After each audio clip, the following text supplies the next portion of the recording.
కొంత ధ్యానం చేసి, కొంత జ్ఞానం ఉండి, కొన్ని గ్రంథాలు చదివి, అవసరమైతే హిమాలయాలకు వెళ్ళి 2 నెలలు ఉండిపోయి వచ్చిన వాడికి కూడా ఇంద్రియాణి ప్రమాధీని, ఇంద్రియాలు ఎలాంటివంటే ప్రమాధీని, మనిషిని పట్టుకొని లాగేస్తాయి.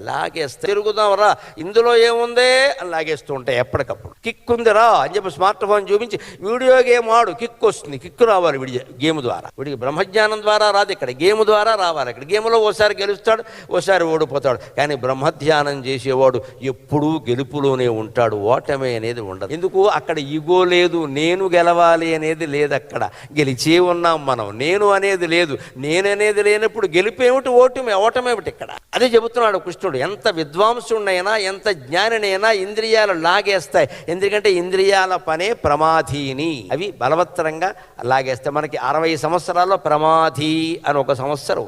ఈ సంవత్సరమైనా మీరు ఇంద్రియాల విషయంలో జాగ్రత్తగా ఉండండి, అవి లాగేస్తూ ఉంటాయి.